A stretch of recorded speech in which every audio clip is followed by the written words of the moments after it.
Salut à Salut, toi, Gigam. vous m'entendez bien? Je t'entends bien, j'ai cru m'entendre en écho. Non, ça a l'air d'être bon. Euh, ouais, non, j'ai un Ouais, casque. un léger écho, mais ça devrait le faire si on parle pas en même temps. Comment Bonsoir les vas-tu? amis, ça va super. Petit Donc, déjeuner. petit déjeuner? Ah, et quelle heure il est chez toi? Ou alors tu te réveilles très Non, tard? c'est un réveil tardif, on était avec des amis hier soir. Enfin bref, peu importe. Ça marche, pas de problème. Je sais Alors, plus de quoi on avait parlé spécifiquement la dernière fois, mais on peut bah, peut-être je pense essayer de qu'on était sur réintroduire. ce sujet, on était peut-être sur Mhm, ce sujet, non? Sur l'existence d'un Dieu créateur. Enfin, je viens d'arriver, j'ai pas entendu tout ce que tu as dit depuis le début. mhm. Si tu voulais juste faire un bref récap. Euh, pour récapituler très rapidement, en fait, j'exposais l'importance de la critique des religions pour éviter que elles ne reprennent une place dans l'idéologie et la société, dans la politique pardon et la société trop importante, et notamment le fait de discuter de l'existence d'un dieu, mais alors moi ce qui m'intéresse c'est surtout un dieu théiste. Parce que le dieu déiste, on pourrait tergiverser dessus pendant très longtemps. Mais par contre, on en avait un petit peu parlé la dernière fois, donc vu que je t'avais dit que tu remonterais et que voilà, chose promise, chose due, on peut en reparler un petit peu ce soir, on peut commencer par ça. Mais évidemment, je ferai pas toute la soirée sur du déisme, clairement. Oui. Ok, Et ça marche. Bon ben, juste, merci de juste avant, me permettre j'ai de juste une reparler. question. Oui, oui, Pardon, dis-moi. très rapide. Gigam, tu es tahitien? Oui, je suis tahitien. Ok, merci. C'était juste la confirmation parce que c'était Oui. soit un Oui. accent de la Creuse, soit un accent tahitien, le roulement de R. Du coup, je C'est voulais toi, être sûr. c'est toi qui m'avais montré le tiki la dernière fois, non? Ah putain, bah ouais, regarde, regarde. Il est toujours là. Voilà, c'est ça. Il ne l'a pas revendu. Bon. Et Euh, Vas-y, je t'écoute, Gigam. donc, je sais, la dernière fois, je crois qu'on s'était arrêté. On avait parlé un petit peu de science et enfin, je sais plus quel argument exactement. Moi, j'en ai. Alors, pour dire qu'il y a euh, un Dieu créateur, hein, j'ai repris tout simplement les arguments du livre dont on avait parlé. Je vais pas refaire la promotion parce que je sais que tu n'aimes pas ça. Et du coup, pour moi, les quatre arguments. Alors, juste, je suis d'accord avec toi. Juste pour commencer, je suis d'accord avec toi. Effectivement, il faut être critique à l'égard des religions. Et c'est justement, en tout cas, moi, ce qui m'a amené finalement à croire. Bizarrement. Il y a quelques mois, bon, il y a quelques années, pardon, quelques années, j'étais un peu comme vous. J'étais athée, et même presque athée, prosélytiste. Prosélytiste. Prosélyte. Prosélyte, autant pour moi. Ce qui est Et très du bizarre coup, comme conception, d'être prosélyte athéisme, c'est bah particulier. Qu'est-ce oui, que tu c'est entendais un par peu. athée? Tu croyais en l'inexistence d'un dieu? Oui, c'est ça. Ouais, c'est de l'antithéisme dur, en fait. Oui, C'est pas voilà. notre cas, hein. De quoi? C'est pas notre cas. Oui. Je préfère Ah, le dire vous clairement. pensez qu'il y a un Dieu? On ne dit pas qu'il n'y a pas de Dieu. Ah, d'accord. Vous dites qu'il n'y a pas de preuve de On- l'existence, c'est ça? oui, enfin, je veux pas parler à la place de Lorette, mais Mhm. je ne sais pas et je le connais suffisamment pour savoir Ah, qu'il d'accord. y a des choses. Et du coup, vous êtes un peu, comment dire, peut-être des agnostiques alors? On pourrait vous qualifier d'agnostique? Alors, pour ma part, je suis agnostique, c'est-à-dire que je ne sais pas si Dieu existe. Et D'accord. parce que je ne sais pas que Dieu existe, parce que c'est important pour moi de savoir, je ne crois pas en son existence. Ça ne veut pas dire que que je crois en son inexistence. C'est assez important ce parallèle-là, en fait. Et Ah, pour d'accord. compléter, je te laisse parler, Gigam, de fait, quasiment tout le monde est agnostique. À partir du moment où tu es dans une religion, mais que tu dis que tu as la foi, ça n'est pas le savoir. Il y a une très grande différence entre dire je sais que Dieu existe et j'ai foi en Dieu. Et donc, dans l'immense majorité des cas, alors après, il va y avoir des gens qui maîtrisent assez mal les mots et qui vont dire non, non, je sais que Dieu existe. Mais non, c'est l'immense majorité des chrétiens, des musulmans et des juifs pratiquants, parce qu'avec les juifs c'est aussi assez particulier, euh, les- le- ils sont aussi agnostiques. Ok. Ah ouais, pour moi, en fait, tendance à être effectivement un peu plus simple dans la sémantique. Moi, j'ai l'impression, enfin, moi, je sais maintenant que Dieu existe. Je dis pas que j'ai raison. Je sais que Dieu existe et j'y crois. Voilà. Oui, En tu tout as cas, la prétention de savoir. Et ça, c'est important. oui, enfin, le truc, c'est que sinon, en fait, effectivement, Pierre a raison. C'est qu'en fait, on peut jamais rien savoir. Sauf que nous existons chacun. Mais sinon, c'est la seule chose pour laquelle on a une certitude de savoir. Mais sinon, on peut jamais rien appréhender, jamais rien savoir si à un moment donné, il n'y a pas effectivement un aspect de foi et il y a deux choses. Il y a un aspect de foi et comment dire, de mise en évidence des preuves, quoi. Donc, juste pour en revenir aux preuves, si on peut arrêter de parler de sémantique. Oui, vas-y, carrément. Moi, comment dire, les arguments, en tout cas, si on considère pas ça comme des preuves, on peut appeler ces des arguments. Les arguments en faveur de l'existence d'un Dieu, c'est le premier, c'est l'existence de notre univers qui est, qui en tout cas selon les dires et les arguments scientifiques, qui n'est pas éternel. Et donc si on applique le principe de causalité, s'il a eu un début, eh bien, il a une cause. Ok. Ensuite, le deuxième argument, Alors, c'est on va s'arrêter le déjà réglage sur fin. on va s'arrêter sur le premier. Juste Bah, les énumère et après on s'arrête sur celui que vous voulez. On va peut-être pas tous les faire. Bah, Mais on peut moi, s'arrêter alors sur le premier. justement, j'aime bien procéder comme ça. C'est pour éviter le millefeuille et qu'on se perde dans les raisonnements, les réflexions un petit peu diverses. On va les prendre un par un et on va commencer par celui que tu as proposé en premier. Donc, Est-ce que juste pour les prendre un par un, je peux juste les énumérer et comme ça, on perdra pas le fil après. mais on n'a pas Ça vous besoin. Là, justement, on l'a le fil. On a le premier argument. On va pouvoir en parler. D'accord. Je vais te dire pourquoi moi, j'aime pas énumérer les arguments avant d'en débattre. Parce que très souvent, on peut se retrouver, premièrement, à ne pas y répondre à tous. Et donc, du coup, ça peut donner l'impression qu'on n'a pas la possibilité d'y répondre. Deuxièmement, ça fait perdre le fil à ceux qui écoutent. Et troisièmement, je viens de te montrer que 3 arguments, ça les rend difficiles à débattre. Et quatrièmement, le premier point de Pierre, moi je l'ai déjà oublié. Donc, Ok, si vous voulez. on va se concentrer sur le premier, qui est l'éternité de l'univers. Donc, le fait que l'univers est une fin et que du coup, principe de causalité, s'il a une fin, c'est potentiellement qu'il a un début. Bon, déjà, ça pourrait se discuter en soi, mais admettons, et que s'il a un début, bah, du coup, il a une potentielle cause. Est-ce que j'ai bien reformulé l'argument pour éviter de faire un homme de paille? Oui, c'est à peu près ça, mais juste, c'est pour être un peu plus précis.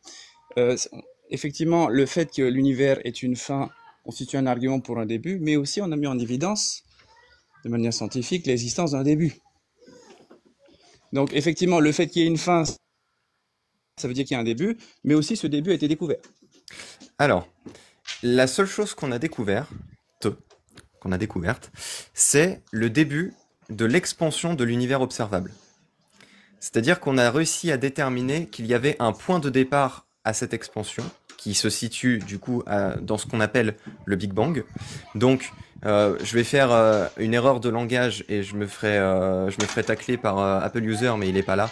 Gigam, juste tu peux te mute pendant que je parle, comme ça évite d'entendre les bruits parasites. Ah oui, pas de souci. Voilà. Pour moi, donc, je mute. ouais, merci, nickel. Donc, on a la connaissance du début de l'expansion de l'univers observable qui se situe à un événement qui s'appelle le Big Bang, qu'on a communément appelé le Big Bang, qui n'est pas une explosion à proprement parler, et qui était donc une singularité physique où l'espace et le temps étaient concentrés en un point extrêmement dense et chaud. C'est-à-dire que quand on remonte l'histoire de l'univers, on arrive petit à petit à cette espèce de petite boule. Je vais l'appeler une boule, même si ça n'a probablement pas de sens. Non, c'est pas une boule. Mais Cette singularité. je vulgarise. Mais en tout cas, à cette singularité initiale, où l'espace-temps est confiné et en étant infiniment dense et chaud. pour le coup. Il se trouve qu'il y a une limite à laquelle nos connaissances nous permettent pas d'aller plus loin. Cette limite, on l'appelle le mur de Planck, et on n'a pas de connaissances théoriques ni expérimentales sur ce qu'il y a au-delà du mur de Planck. Euh, on n'a juste pas la connaissance. On a des hypothèses. Il y a plein de conjectures qu'on peut faire. Il y en a plein. Dieu en est une. C'est une hypothèse possible.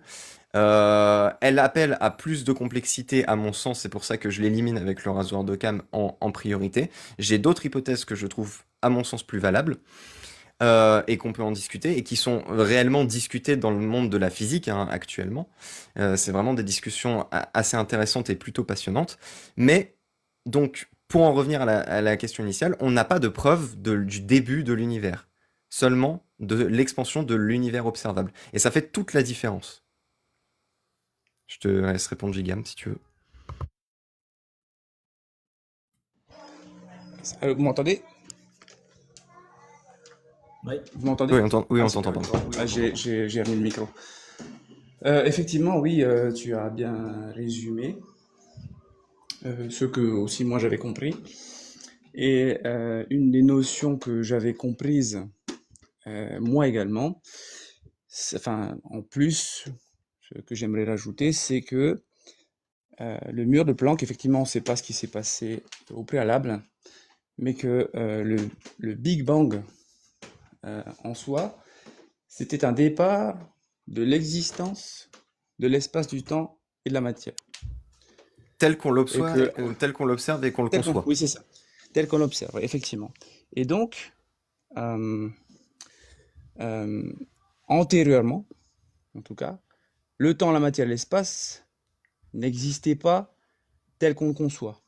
Et donc, euh, si c'était le début du temps et de la matière tel qu'on le conçoit, la cause qui serait antérieure, ce serait une cause qui ne serait pas une cause spatiale, temporelle et matérielle telle que nous la concevons.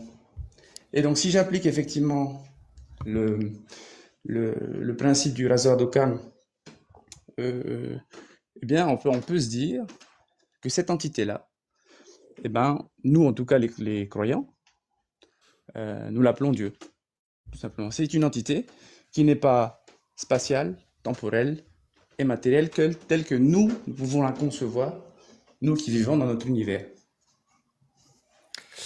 C'est une hypothèse, effectivement. C'est une hypothèse de travail. On peut essayer de la considérer. Et pour moi, excuse-moi, je veux pas te couper, excuse-moi. Et pour moi, effectivement, ça serait l'hypothèse la plus simple, telle que nous pourrions la concevoir au travers du rasoir d'Occam.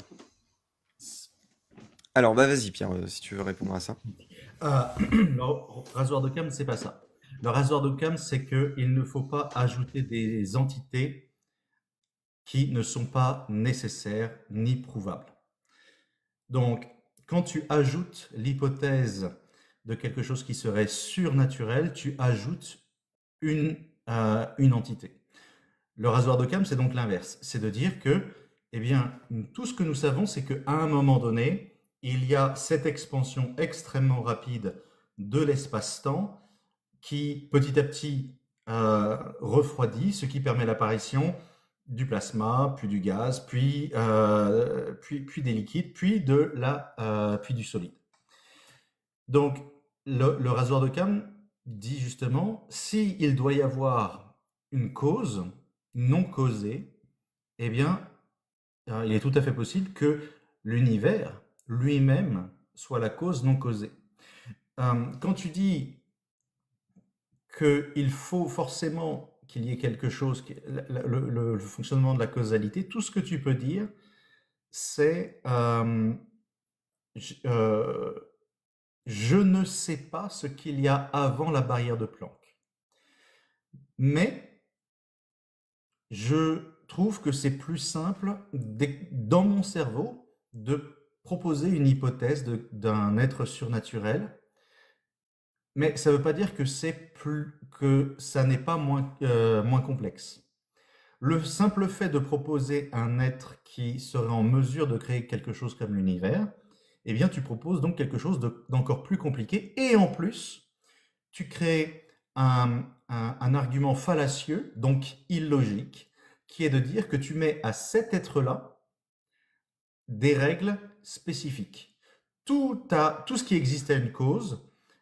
Donc, si quelque chose existe, il doit avoir une cause. Mais parce que sinon, on risque d'arriver à la régression infinie, il faut une cause imposée, donc Dieu. C'est un argument fallacieux de logique parce que tu mets sur ta divinité un argument spécial sans avoir de base pour l'affirmer.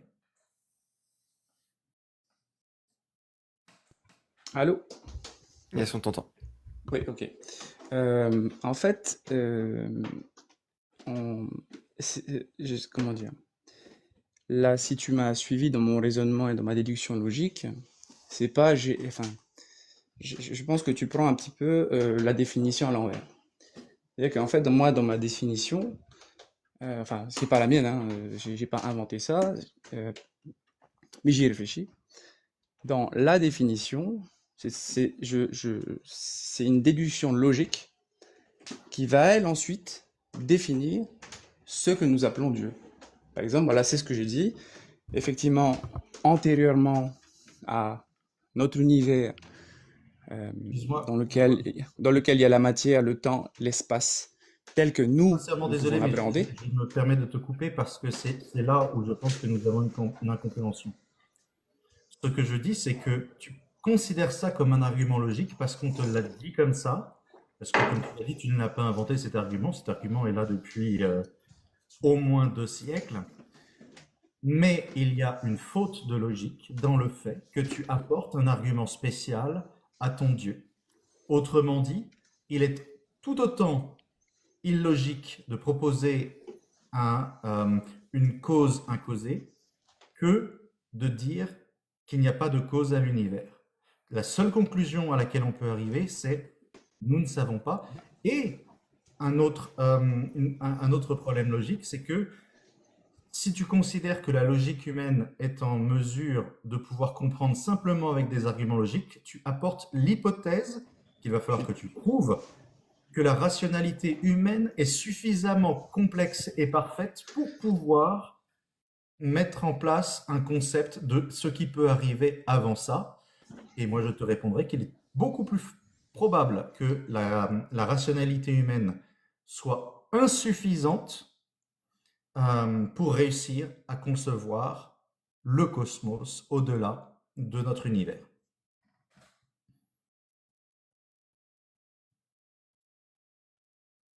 Tu es en pause, Gigam, je sais pas si tu voulais intervenir, Dogmios?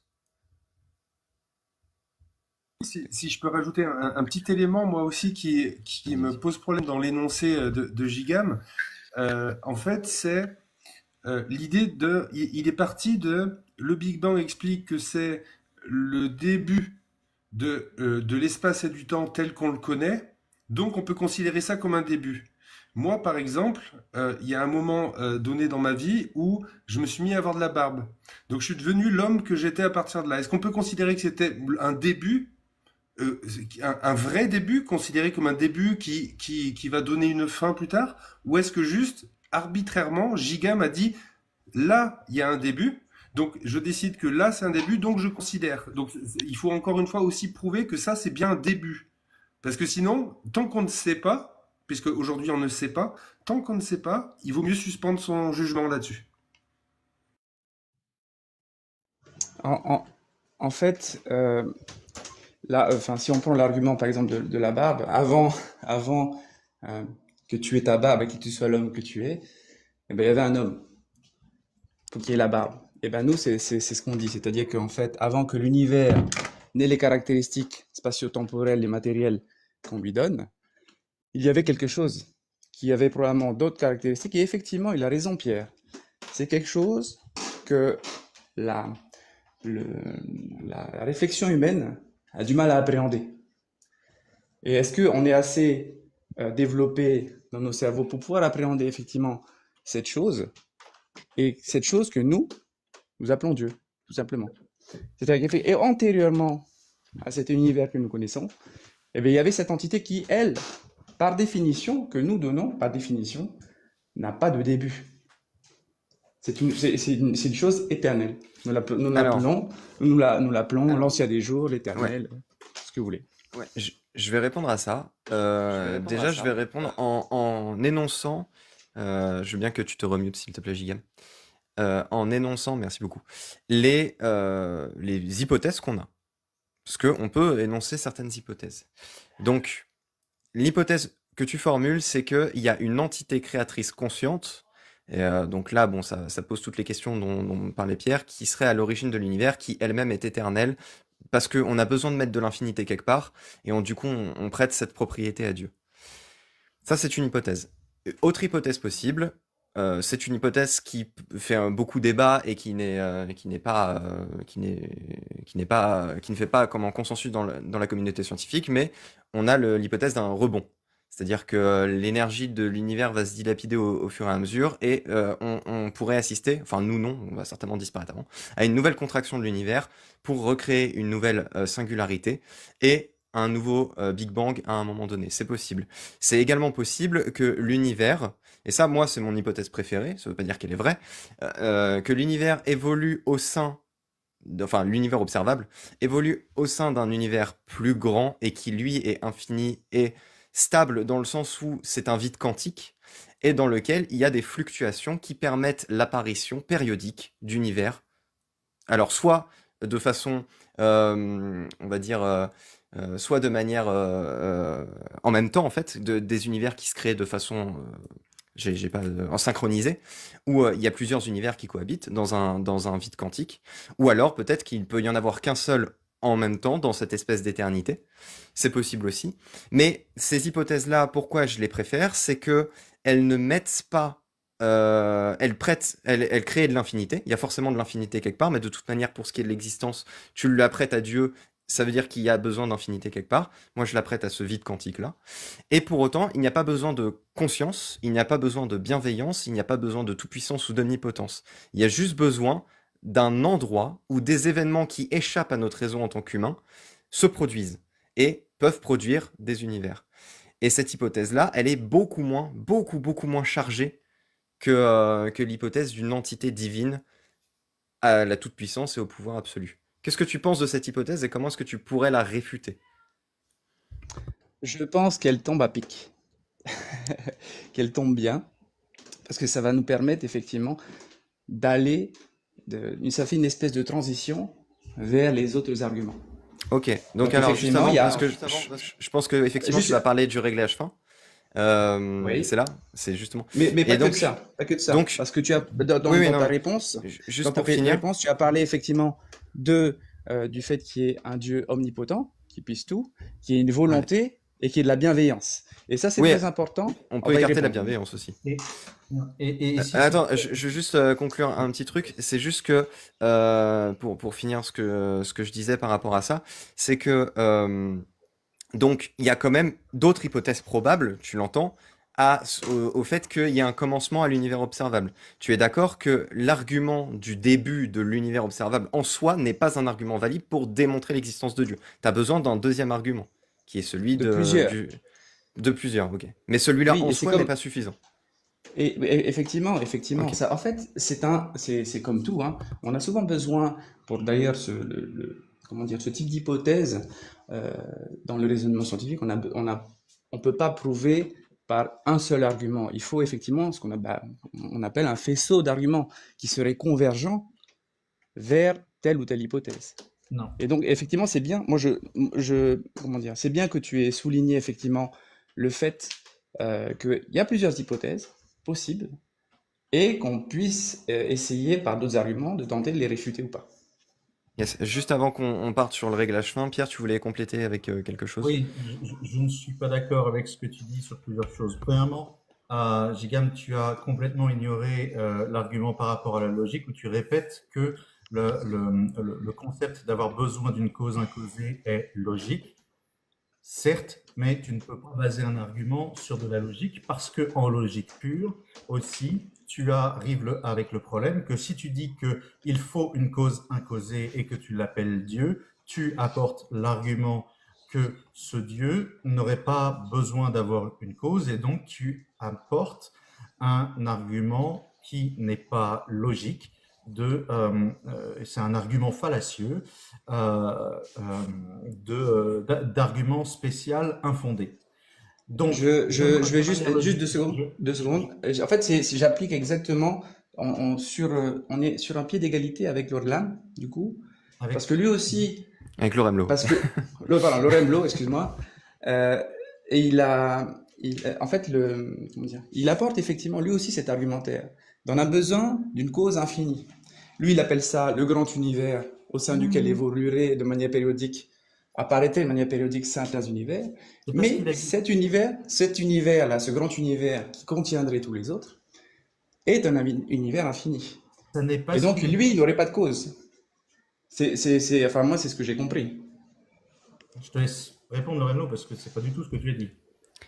Alors, c'est pas ce que je dis dans le sens où, pour moi, il n'y a pas forcément de volonté consciente à l'initiation de l'univers, mais On n'est pas sur la volonté, on est sur Oui. l'existence de quelque chose d'infini. Et tu as dit tout à l'heure, on a besoin d'infinité. Ouais, Et en d'autres termes, si on a besoin d'une infinité, c'est que cette infinité-là, si elle a toujours existé, n'a pas de cause. Et donc, en fait, Effectivement. on est sur un pied d'égalité, toi et moi, sur cet argument. En fait, alors, ouais. En soi, Pour les deux, d'accord. Comme Pierre l'a dit, je ne peux pas me baser uniquement sur ma logique et ma rationalité humaine pour pouvoir prétendre à la connaissance de ce qu'est l'univers et comment est-ce qu'il fonctionne. Ça, c'est clair et net. Par contre, effectivement, dans le cadre du débat qui est là, et de façon générale, j'essaye de retirer le plus possible de présuppositions et d'éléments que je n'ai pas en dehors de la logique. Mais juste en me basant sur la logique qu'on a en tant qu'humain, il est parfaitement concevable pour moi, dans cette logique-là, un univers dont je parlais, où il existe une éternité que l'on prête à un vide quantique, qui ne serait pas une cause imposée, c'est juste un état de l'univers qui est vide et quantique, et qui lui est éternel. Et qui n'a pas de cause dans ce cas. Ouais. Mais alors oui, c'est pour ça que si on utilise Non, mais de la logique il n'y a pas humaine, d'argument fallacieux Non, là-dedans. Il n'y a pas d'argument fallacieux, c'est simplement de la logique pure. Hein. Non. Et en fait, Ce n'est pas de la logique pure parce que tu commets un argument fallacieux. Non, c'est faux. Non, je suis pas d'accord avec toi. Je suis pas d'accord avec toi parce que en fait, en quoi ça n'est pas un argument spécial que tu mets sur ton Dieu. Explique-moi quoi, en logique, ça n'est pas un argument fallacieux. Parce que c'est pas simple, déduction et régression, c'est tout. Il n'y a pas de, en fait, si tu veux, attends, juste 2 secondes, il n'y a pas de, en fait, quand tu me dis qu'il y a un argument fallacieux, c'est comme s'il y avait une volonté derrière, moi, d'être, on va dire, de faire preuve de malhonnêteté. Non, absolument pas. Un argument fallacieux, c'est quand l'argument est dans une erreur de logique. Je suis persuadé que tu es absolument honnête, mais que tu fais un argument d'erreur de logique. Mais en quoi le fait de déduire de l'existant pour en arriver à une conclusion est un argument fallacieux? C'est ça que je comprends pas. Parce que tu ne sais pas. Tu mets un argument spécial pour ce qui te semble apporter une réponse, mais il y a énormément d'autres hypothèses comme ce que Lorem t'a proposé. Mais est-ce qu'il est possible aussi, par exemple, que l'univers soit juste absurde et qu'il n'ait pas besoin de cause, que l'univers soit sa propre cause, ou qu'il y ait une cause qui ne soit pas un dieu, mais une forme de ce qu'on verrait comme une magie. Où il y a cette magie qui viendrait de... Tout ce que tu peux dire, c'est je ne sais pas. Ça, c'est une chose dont tu peux être sûr, c'est que tu ne sais pas. Tout le reste, ça n'est que de l'hypothèse. Et dans ce cas, on ne sait jamais rien. Si tu proposes une hypothèse en particulier en disant celle-là, je pense qu'elle est vraie, ça, c'est un argument fallacieux de logique. Tout ce que tu peux dire, c'est j'apprécie cette proposition, mais elle n'est pas logique. Elle est fallacieux. C'est pour ça qu'encore une fois, je vais le répéter, et je trouvais que Lorem Lo avait bien enclenché une espèce de transition qui pourrait nous faire aller vers les autres arguments qui viendraient un peu étayer, si vous voulez, cette hypothèse-là. Je vais aller dans ton sens, Gigam, effectivement. Donc, il préfère cette hypothèse, et donc parce qu'il la préfère, il va apporter un autre argument qui va dans son sens. Notamment, je pense, le réglage fin. Donc je te laisse exposer le réglage fin et on va pouvoir en discuter si tu veux. Bon, enfin, en gros, c'est pas très compliqué. Effectivement, dans le livre, il nous explique que les constantes de l'univers sont d'un réglage tel que si on modifiait un chiffre à la 15e décimale pour peu importe la constante que vous voulez qu'on monte, la constante électron, la électron forte, enfin peu importe. Toutes ces constantes-là sont réglées de manière tellement fine que si on avait laissé l'apparition de l'univers au hasard, il y aurait de très faibles chances pour que cet univers existe. Et donc, en ce sens, cela montre qu'il y a quelque chose qui a préparé, qui avait, une volonté initiale pour régler finement cet univers pour qu'il existe et pour qu'il arrive jusqu'à nous. C'est un bref résumé. L'explication, elle est beaucoup plus longue. Alors, mais en gros, c'est ça l'argument. Et en ce sens, et je voulais juste, la dernière fois, on s'était arrêté simplement sur cet argument. J'avais pas eu le temps de développer par manque de temps, justement. Et je voulais simplement dire, je vous avais dit, moi, je suis chirurgien. Donc, je suis forcément confronté à la littérature scientifique, en médecine en tout cas.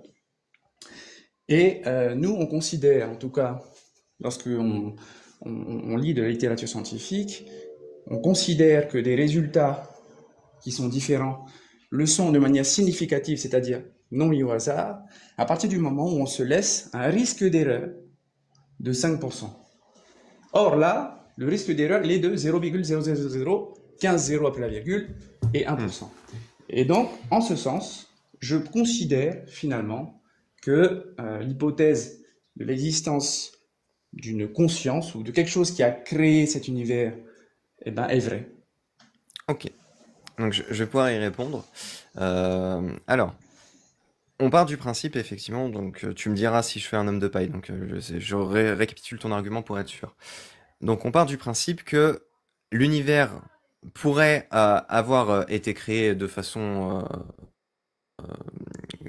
répétée dans un vide quantique, mais que cette hypothèse-là n'est probablement pas valable, puisque les constantes de l'univers observable sont telles que la vie est possible et qu'on ait la structure qu'on observe aujourd'hui, et que c'est finement réglé pour qu'on ait cet univers-là et cette existence-là. Et que les probabilités pour que ce soit tiré au sort sont de l'ordre de l'infini, sont vraiment très petites. On est d'accord? J'ai bien récapitulé. Et que c'est tellement petit que c'est absurde, presque impossible en fait, dans le principe.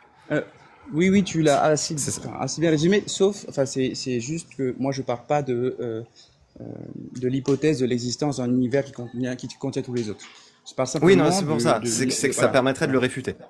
Ça permettrait de le réfuter, notamment parce qu'il y aurait une entité créatrice consciente qui aurait établi ces constantes-là. Il y a beaucoup de problèmes à cet argument-là. Il y a beaucoup de problèmes, notamment le fait que on ignore dans quelle mesure d'autres constantes auraient pu permettre un univers différent, qui pourrait abriter la vie sous une autre forme, avec d'autres individus qui se posent la même question et qui se disent on a le chien de Dogmios, parfait. Qui pourrait permettre d'établir une vie qui soit radicalement différente de la nôtre, certes, peut-être complètement différente, mais qui lui permettent quand même de se poser la même question, de dire c'est quand même fou, je suis dans un univers avec des constantes tellement précises que ma forme de vie puisse exister. C'est incroyable, c'est invraisemblable, donc quelqu'un a fait un réglage fin. C'est une possibilité, parce qu'on n'a pas pu tester toutes les constantes. Ça nous demanderait des capacités de calcul qu'à mon avis on n'a pas et qu'on aurait que dans très longtemps si seulement c'est possible. Mais voilà, les capacités de calcul pour faire toutes ces simulations-là sont extrêmement difficiles. Je ne crois pas qu'il y ait un seul scientifique ou physicien qui affirme avec certitude absolue que aucune forme de vie n'est possible avec aucune autre constante. Ça, c'est un premier point. Il y en a deux autres. Le deuxième, c'est qu'on ignore dans quelle mesure les constantes auraient pu être différentes. C'est-à-dire que vu qu'on ne sait pas sur quoi se base l'éternité de l'univers, que ce soit dans un vide quantique ou autre hypothèse, on ne sait pas dans quelle mesure la réalité impose de facto ces constantes-là et que c'est les seules possibles. Ça, on l'ignore. C'est une deuxième ignorance. La troisième ignorance, admettons que les constantes puissent changer et qu'elles puissent être, comme tu le dis, tirées au sort. Quand on parle de mon hypothèse du vide quantique et que du coup, il y a plusieurs univers qui se génèrent les uns après les autres, quoi que veuillent dire les uns après les autres, parce que effectivement, la notion de temps est complètement différente dans le principe. Euh, si il y a une infinité d'univers observables qui sont générés de façon successive, avec un tirage au sort de constantes différentes, si une infinité d'univers se génère, alors fatalement, les constantes, peu importe la probabilité, tant que c'est possible, peu importe la valeur de la probabilité, les constantes telles qu'on les connaît finissent par arriver. C'est nécessaire, c'est obligatoire, puisque on fait un tirage à l'infini. En fait, ce qui serait étonnant, c'est de jouer au loto une infinité de fois et s'émerveiller du fait qu'on gagne. Ce serait étrange parce que bah forcément les chances sont extrêmement faibles, mais si tu joues une infinité de fois, bah tu vas gagner une fois, deux fois, trois fois, quatre fois, cinq fois. Donc non seulement si cette hypothèse est vraie, bah, l'univers fatalement tomberait sur les bonnes constantes à un moment donné, mais en plus, ça se trouve, il y a eu des tas et des tas d'univers semblables au nôtre avant, et on aura des tas et des tas après, peu importe ce que veut dire avant ou après. Pierre, je sais pas si tu voulais compléter. Oui, pour moi, la réflexion est extrêmement simple. Il y a, euh, ça pourrait être considéré, ce que je vais dire, comme un argument fallacieux en blanc et noir, mais je vais quand même le dire.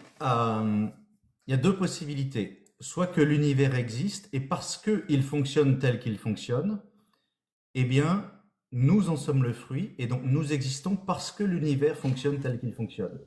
Ou alors, une autre possibilité, c'est qu'il y ait un univers d'au moins 90 milliards d'années-lumière de diamètre qui a été créé, avec des centaines de milliards de galaxies qui chacune ont des centaines de milliards de planètes.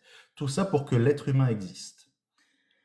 Je pense qu'il est beaucoup plus probable que nous soyons simplement le fruit du fait que l'univers est tel qu'il est et qu'il n'y a pas de nécessité à ce que nous soyons, parce que c'est quelque chose qui, bien entendu, en tant qu'être humain, en tant qu'animaux, en tant que singes, nous fait énormément plaisir de nous dire que nous avons été créés, que nous avons été choisis, mais nous aurions le même résultat si nous n'étions que le fruit d'un univers qui est tel qu'il est, même s'il est absurde. Moi, c'est une hypothèse que j'aime bien, c'est qu'il est parfaitement possible que nous vivions dans un univers absurde.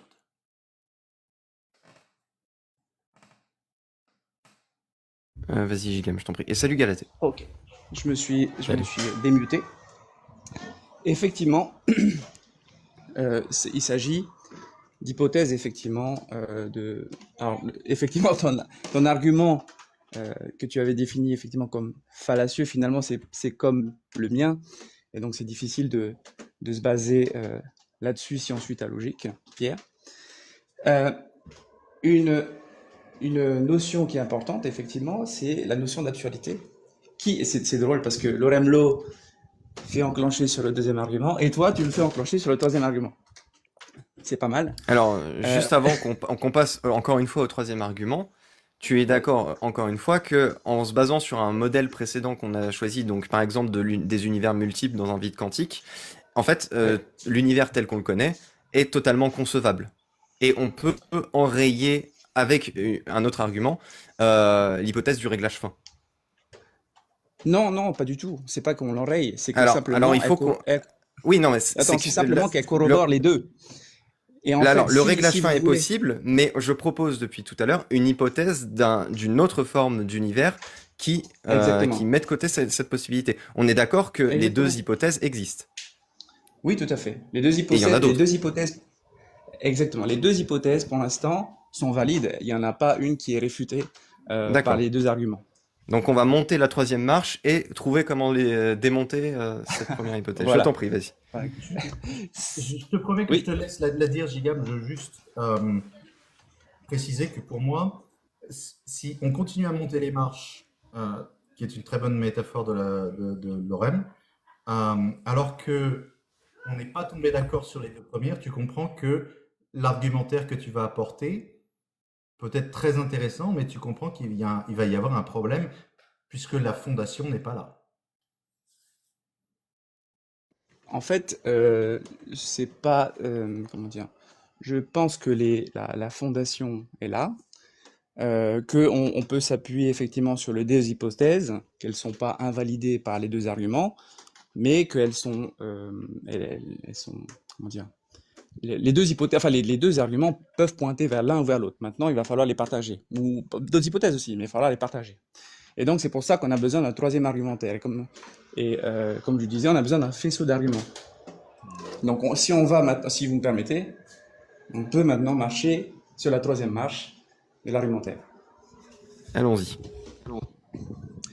Donc, il s'agit effectivement, comme l'a souligné Pierre, de la notion d'absurdité. Comment vous dire? On peut commencer par dire, je regarde parfois effectivement vos lives et vos vidéos, et je sais que vous aimez citer des passages de la Bible et du Coran d'ailleurs, pour que les croyants s'expliquent sur tel ou tel aspect de la moralité des Écritures. Et du coup, effectivement, il y a cette notion de moralité qui entre en jeu. Et dans l'hypothèse que je soutiens, qui est celle de l'existence d'un Dieu créateur qui nous a créés pour un but, il y a cette notion de valeurs morales qui sont des valeurs morales qui sont objectives et qui surplombent toutes les valeurs morales subjectives. Par exemple, le fait de tuer quelqu'un, d'accord? Dis pragmatiser plutôt que le verbe parce que oui, TikTok ne va pas c'est aimer. ça. Ouais, désolé, je suis pas habitué. Donc pragmatise, de retirer la vie de quelqu'un. Eh bien, en soi, si on considère que l'univers est matériel et absurde, on voit pas, je vois pas quel serait le problème de retirer la vie de quelqu'un, puisque si nous sommes tous le fruit du hasard et que nous sommes simplement le fruit des réactions chimiques, des échanges chimiques qui se passent dans notre organisme, de nos réactions avec tous les neurotransmetteurs, la sérotonine et autres, qui vont faire notre comportement, qui vont aboutir à notre comportement, il n'y a pas de valeur objective qui empêche de transformer quelqu'un en compost. Vous voyez ce que je veux dire? C'est-à-dire qu'en fait, le fait de retirer la vie de quelqu'un, ça n'a pas, c'est ni bien ni mal, d'accord? C'est ce qui est, et donc il n'y a pas de problème en soi. Or, si on prend maintenant la vision des chrétiens, on imprime à la vie de chaque individu de la valeur.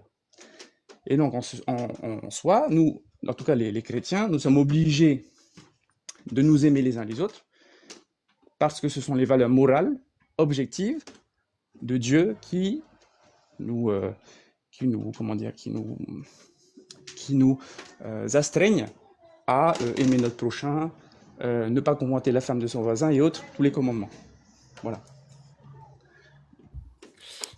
Dogmus, tu voulais réagir par rapport à ça? Je t'ai vu lever la main. Assez rapidement, merci. En fait, quand tu dis que quelqu'un qui rependu, je fais un résumé, mais tu m'arrêtes si je déforme tes propos. Mais quand tu dis que sans Dieu, on ne peut pas donner de valeur à la vie, je résume de manière correcte ce que tu disais ou pas? Oui. Gigam. Ok. Moi, en fait, là, tu fais une affirmation. Moi, par exemple, j'ai pas de Dieu et pourtant je donne de la valeur à la vie. Je sais qu'il ne faut pas frapper les gens. Je sais qu'il faut ne pas convoiter. Encore chacun fait ce qu'il veut dans sa tête. Mais tu vois, j'ai plein de valeurs comme ça humaines qui m'ont été transmises par des gens qui sont tous athées, tous. Du coup, moi, j'ai envie de te dire, si je prends ta logique, comment ça se fait que moi j'ai quand même ces bonnes valeurs-là et que j'ai envie de faire du bien. Si on est obligé de passer par Dieu, comment ça se fait que moi je l'ai? Je peux te répondre rapidement. Tu es français. Allô? Oui, je crois que Oui. tu sais que tu vois pas Oui. sa webcam, il a bougé la tête, il a dit oui. Ah, pardon. Tu es français? Oui, Oui, Oui, il est parfait. français. Donc, tu as vécu en France toute ta vie. oui. Bon, et en fait, la France, quoi que vous en pensiez, est imprimée des valeurs judéo-chrétiennes. Ok. Et donc, quand tu me poses la question de qu'est-ce qui fait que tu donnes des valeurs à la vie, alors que tu as été élevé par des athées, sans le vouloir, tu me démontres que dans le pays dans lequel tu as été élevé, qui est de tradition judéo-chrétienne, tu appliques les valeurs judéo-chrétiennes. Et Donc, en donc, fait, donc t'es en train, on est d'accord que moi, ma question, c'était comment moi, sans Dieu, je peux avoir ces valeurs-là, et ta réponse, c'est parce que les hommes me l'ont transmis. On est d'accord. On est d'accord. oui, C'est parce, les parce humains que qui Mhm. permettent ces valeurs-là de Attends, se donner. Ce n'est rien à voir avec Dieu. je me permets, Gigam, de reformuler ta réponse parce que je pense l'avoir comprise. Les valeurs que t'as transmis tes parents, elles sont, selon Gigam, issues de la culture judéo-chrétienne quand on remonte petit à petit. Il y a un moment donné des croyants qui ont eu ces valeurs inculquées et qui les ont fait descendre jusqu'à toi, même si dans la chaîne de descente de ces valeurs, on passait que par des athées. C'est possible. Mais ces valeurs-là, exactement, initialement, elles étaient judéo-chrétiennes. Ok. Donc, exactement. je vais rebondir pour Euh, répondre à cet argument-là. Tu voulais ajouter un truc, Giga? non, non, vas-y, je te laisse répondre, vas-y. Je veux bien que tu te mutes en attendant aussi. Oui, Merci oui, ça beaucoup. marche. Euh, donc, je vais répondre à cet argument-là. Tu l'as dit, à l'échelle de l'univers, les notions de bien ou de mal n'ont strictement aucun sens. C'est-à-dire que dans tout l'univers, il y a des cailloux, il y a de l'énergie, il y a des mouvements, des cellules, des machins, enfin pas des cellules justement, mais des atomes qui se rentrent en conflit, en interaction, etc. Mais il y a pas, ces valeurs-là n'existent pas à l'échelle de l'univers. Dans son extrême majorité, si tant est qu'il n'y a pas une forme de vie invisible ou autre, peu importe, qu'on ne voit pas. Mais admettons que l'univers soit comme on l'observe, l'univers observable étant mort dans la majorité du truc, il n'y a pas ces valeurs-là. Elles n'existent pas, sauf, et elles sont induites par les humains pour les humains. Pourquoi? C'est parce que c'est issu d'un processus évolutionnaire. C'est-à-dire que nous, en tant que amas de cellules qui fonctionnent dans notre évolution, on a progressé petit à petit et on s'est rendu compte qu'il fallait qu'on favorise notre survie pour pouvoir favoriser et continuer à faire perdurer toutes les connexions d'atomes, tout l'agrégat que l'on est, pour qu'il continue à fonctionner et pour que l'être vivant qu'on est continue à fonctionner. Et pour ça, on s'est rendu compte de tout un tas de choses. On s'est rendu compte de tout un tas de choses en fonctionnant les uns avec les autres qu'il était préférable que je n'atteinte pas à la vie d'autrui parce que si je le faisais, eh ben, il pourrait vouloir atteindre à ma propre vie. Euh, Ça, c'est les bases de la coopération. Et en fait, on se rend compte aussi que, au-delà du fait qu'on ne se pragmatise pas les uns les autres, bah, quand on communique et quand on échange entre nous, quand on forme une société, quand on se met en groupe, eh ben, on a une meilleure capacité de survie. De façon générale, parce que ça nous permet d'être plus performants pour ce qui est de chasser, pour ce qui est de créer de l'agriculture, pour ce qui est de créer des constructions, etc. Et de la technologie qui nous permet de continuer à exister. C'est le but intrinsèque de la vie, des organismes élémentaires jusqu'à nos jours, c'est de survivre et puis après de se reproduire. Et quand on passe à la phase de reproduction, on a tout un tas d'attributs qui sont générés aléatoirement et ces attributs-là, soit ils sont positifs, soit ils sont négatifs dans la continuité de notre survie. Mais en tout cas, notre capacité à coopérer et notre disposition mentale à coopérer, c'est celle qui fonctionne dans quasiment tous les environnements où l'humain évolue, et même le vivant hein, de façon générale, il y a énormément d'espèces sociales. Lorsque bah, la posture de coopération se met en place dans un environnement et que la vie évolue dans ce sens-là, bah, il se trouve que c'est cet attribut-là, c'est ça, c'est cet attribut-là du vivant qui fonctionne et qui continue. Donc forcément, il se transmet. Il se transmet de génération en génération sur une période de temps extrêmement longue. Et plus ça va, bah, plus la coopération s'enrichit et devient quelque chose de cohérent. Et où est-ce que je veux en venir à ce niveau-là? C'est qu'une fois qu'on a accepté toutes ces choses-là, qu'on a évolué dans ce sens-là, on va développer ce qu'on appelle pas la morale, mais le sens moral. C'est-à-dire que on se rend compte que tous les attributs qui nous permettent de continuer d'exister et les comportements qui font que la société continue à fonctionner, ces comportements-là, on établit dans un environnement donné avec un groupe donné que il faut continuer ou arrêter de faire telle ou telle pratique pour préserver le bien de la société. Je suis en train de résumer tout un pan de l'histoire naturelle très très rapidement, hein, on s'entend. Ça va beaucoup plus lentement que ça, mais c'est ce qui nous permet du coup d'établir ensemble, de faire corps pour dire le fait de pragmatiser les autres, ça nous met en danger, donc il faut pas le faire. Et notre sens moral abonde dans cette continuité-là. Mais ce n'est pas une morale absolue qui est descendue, c'est juste que c'est le comportement le plus logique pour que l'espèce continue, et puisque c'est le comportement le plus logique, la plupart des espèces le mettent en pratique, et c'est ce qui leur permet de continuer à perdurer. Et c'est vrai pour tout ce qui fait partie du sens moral, le fait par exemple de pas mioler les gens, ça crée du désordre dans la société, et dès que ça crée du désordre dans la société, ça la détruit. Et le fait de pas pragmatiser les gens, non seulement c'est pas des valeurs purement judéo-chrétiennes, ça existe dans beaucoup de cultures qui viennent de dieux ou d'entités, de soi-disant dieux ou d'entités différentes, ou parfois même de sociétés où il n'y avait pas forcément initialement de divinité, ou en tout cas pas d'entité. Donc ça existe à plein d'endroits, mais également dans le règne animal. Les chiens, s'ils n'ont pas de raison de le faire, que ce soit pour de la survie ou autre, ne s'agressent pas entre eux, parce qu'il n'y a pas de raison de le faire. Mais c'est pareil pour énormément d'espèces, et on va même plus loin avec des espèces qui coopèrent et qui existent entre elles. Je sais pas si Pierre, tu voulais... T'as acquiescé beaucoup, mais je sais pas si tu voulais juste compléter avant qu'on rende la parole à Gigam. Compléter, je sais pas parce que c'est très complet. Si, peut-être juste sur les chiens, si nous avons un sens moral absolu à l'être humain, j'ai deux questions à te poser, Gigam. Comment ça se fait que les Japonais n'ont pas un sens moral inférieur à ceux qui viennent de sociétés abrahamiques? Deuxièmement, je peux t'assurer que lorsque tu mets des chiens qui sont éduqués et qui sont en meute à jouer ensemble, comme j'aime beaucoup faire avec des gens qui habitent proche de moi, où on a des endroits où on se retrouve à des heures précises et ils vont être à 5, 6, 7, 8. Le moment où il y a un chien qui devient un petit peu plus agressif que les autres, il y en a toujours un autre qui va venir le corriger en disant non, on se comporte pas comme ça ici. Il le dit pas avec des mots, il va aboyer, il va grogner, mais il va lui faire comprendre avec son corps et des sons que c'est pas de cette manière qu'on se comporte quand on joue. Si l'être humain était spécial, pourquoi est-ce que les chiens sont capables de le faire? Vas-y, Gigam, je t'en prie. Allô? Oui, pardon, Yes, je suis c'est bon, désolé, t'entends. j'ai été coupé, j'ai pas entendu la fin.